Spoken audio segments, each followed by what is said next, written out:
بص يا باشا، مش هيسيبوك. مالك؟ مش هيسيبوك. ايه تاني؟ مش هيسيبوك. هم مين؟ الناس عموما في اي مرحله عمريه في حياتك وفي حياتك مش هيسيبوك. ده مش عارف انت ده اشتغل وده لسه ما اشتغلش، ده اتجوز وده لسه ما اتجوزش، ده خلف وده لسه ما خلفش، ده بيحاول هو مش هينجح، كان غيرك اشطر. يا عم انت هتفتي؟ يا عم انت احلامك كبيره قوي، يا عم تعيش معانا على ارض الواقع. يا عم وانت مش عايش معانا ولا ايه؟ يا ستي وانت بتفكري ازاي؟ هو انت بتفكري بره الصندوق؟ هيكسروا مقاديفك، هيعصروك. ده تنك وانت مش تنك ولا حاجه، انت بس بتحب تقعد لوحدك. ده مش عارف شايف نفسه مغرور، ولا وانت ما فاكش الصفات دي. ده كذاب وانت مثلا يعني حد حكم عليك غلط. ده مش عارف ماله. ده غيبه ونميمه وتكسير مقاديف. نادر قوي لما تلاقي حد يشجعك. فمن الاخر ما تستناش حد يشجعك غير نفسك. ودايما اربط صلتك بربنا وقويها. كن مع الله يكون كل شيء معك. طب اعمل ايه يا جو في الكلام ده كله؟ نفض وما تسمعش لكلام الناس. كلام الناس حطه تحت رجلك يعليك.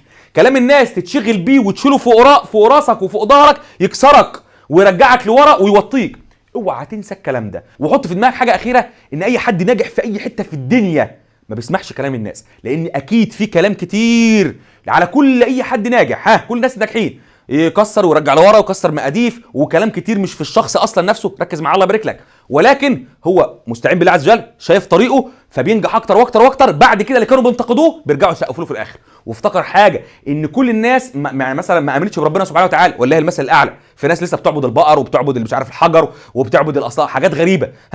ومش كل الناس امنوا بالرسل. خلاص بقى هيجتمعوا كلهم على راي عن ماجد ولا على فلان ولا على ابراهيم ولا على محاسن ولا ما اكيد لا. فملخص الكلام بجد بجد، ما تستناش ان كل الناس ترضى عنك. رضاء جميع الناس غايه لا تنال. رضاء جميع الناس غايه لا تنال. غايه ما فيش حد بيوصل لها، رضاء جميع الناس. فهتعيش ترضي اللي حواليك بس مش هترضيهم كلهم، وهتخسر نفسك. هتعيش تكسب نفسك وتعمل الصح وتجتهد بس هتكسب احترام كل اللي حواليك غصب عنهم. اوعى تنسى الكلام ده. كلام الناس اما واما. امشي في طريقك واستعد بالله عز وجل. ربنا يرضيكم ويرضيكم، ربنا ييسر اموركم ويسعد لكم ويحقق احلامكم وفرج همومكم.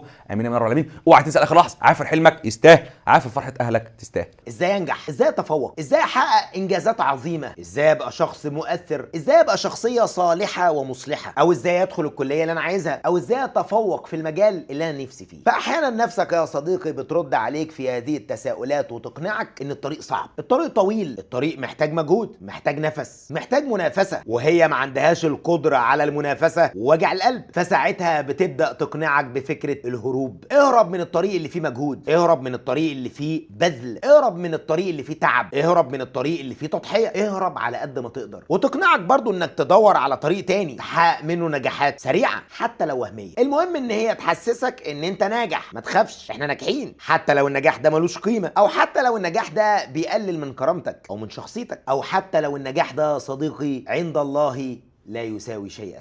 ولو بصيت على أول كلمة نزلت على النبي صلى الله عليه وسلم يا صديقي تجد أنها اقرأ باسم ربك الذي خلق. ثم كررت في الآية الثالثة اقرأ وربك الأكرم. واضحة وصريحة، دعوة للعلم، الاجتهاد، البذل، السعي للتعلم مش الهروب منه. ولو أسقطت ده على حياتك يا صديقي فهي دعوة للاجتهاد والمذاكرة مش الهروب منها، مش استبدالها بنجاحات وهمية وشعارات غير مجدية، مش في تضييع الوقت في حاجة هتستهلكك بعدين ومش هتنال منها إلا التعب.